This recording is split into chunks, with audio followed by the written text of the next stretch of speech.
Hello guys and welcome to this week's track guide. We are at Paul Ricard, the most repetitive track with the longest straights and the least nice design in ACC and maybe also the world. Nobody knows, but we are gonna be having a look at a lap with the Aston Martin, which is quite disadvantage due to its top speed, but that shouldn't be a problem in qualifying. I can only tell you, if you need slipstream, which you are gonna need here on this track, everyone in the Aston is gonna be screwed for the race, most likely, because there is just no top speed. But yeah, we can already start into the lap. It will be quite a short guide, I could imagine. Yeah, just not a lot of corners to explain. But directing towards turn 1, we go onto the curb and can knock down the cones. Just do it, they are gonna be gone in the race anyway. Just take this as your normal line. Brake a bit before 100, I would say, yeah, like a bit. Most cars can likely brake at 100, like the Porsche, but use that as a reference. A bit after the curb began, after the 50 board, you start to steer while still fully on the brake. You go as wide to the inside as possible. You can knock down that yellow bollard if you don't overcook it and don't hit the yellow sausages, because these will invalidate your lap and also make your car jump, sadly. So therefore, we want to steer at around 50, roll into over the curb, hit the throttle whilst on the curb, steer to the left as far as possible, to the right, over this one, it is bumpy, be careful, and then far out.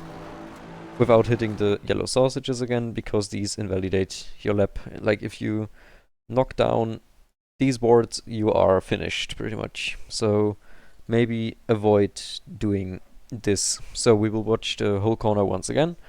We are braking at 100, steering behind 50, taking this curb, going to the left as far as possible, going to the right, full on the throttle, not knocking them down, and off we go into the next corner combination, turn 3 and 4, braking a bit before 100s or at 100.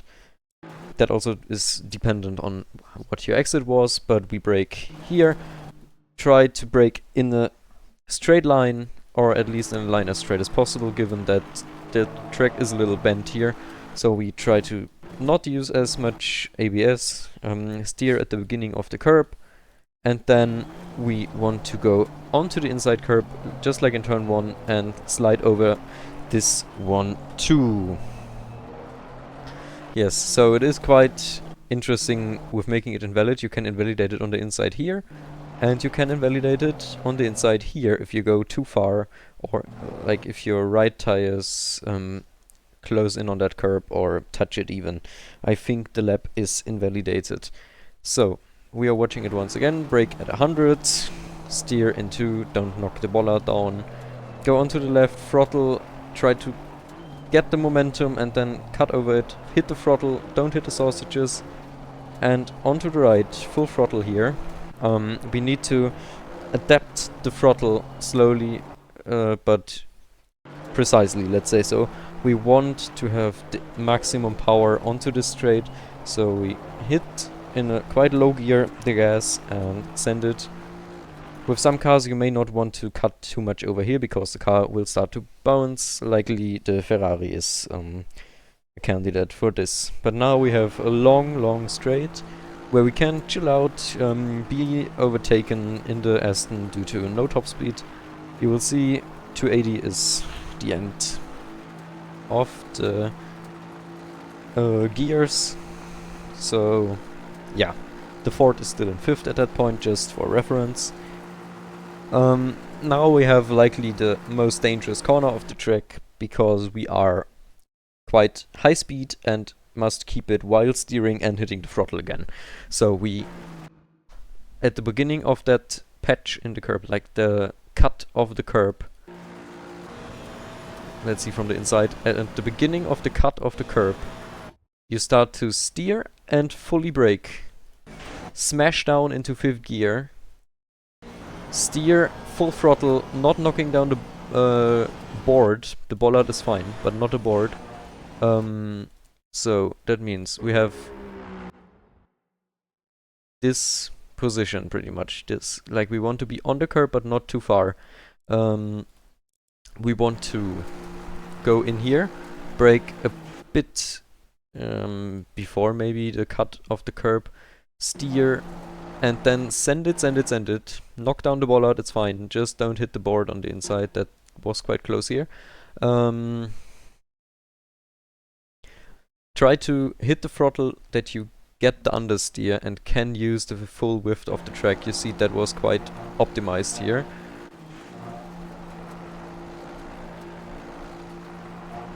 Not hitting these, but still having quite a solid minimum speed, I would want to say. So smash it down to 3rd. Send it onto the outside as far as possible. You can stay in 3rd here, but 2nd is fine too. You could also potentially, there's a different line, go outer, go wider to the left, go more far outside, so that your right tires are on the track and the left tires are off, but it's a bit off cambered, so your car may feel like it's like rolling down there, so that could be a bit dangerous. But then we want to hit the throttle here as well as possible, and that's where the problem begins, because if you go to the left here, you can steer later and be quicker. But it's also more dangerous in terms of invalidating or just drifting off because there's no grip next to the track. So I took the easy and low effort variation here, not leaving the track, but therefore going over the curb still and hitting the throttle.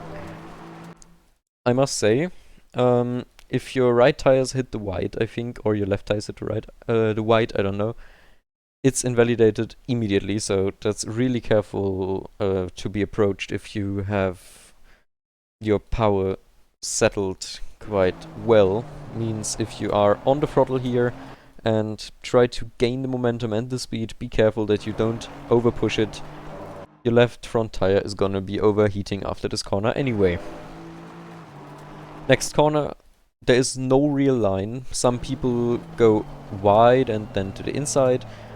Other people go to the inside, like I did here, and then go through.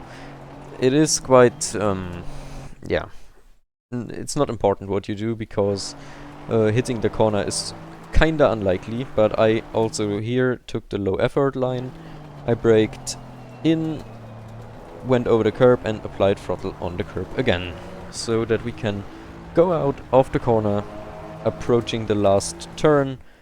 On the right, when the curb ends, we want to hit the brake, steer, steer, steer, no throttle or brake at that point, and then we want to hit the throttle again, throw the car to the left as nice as possible, just to have full throttle out and not hit the sausages again.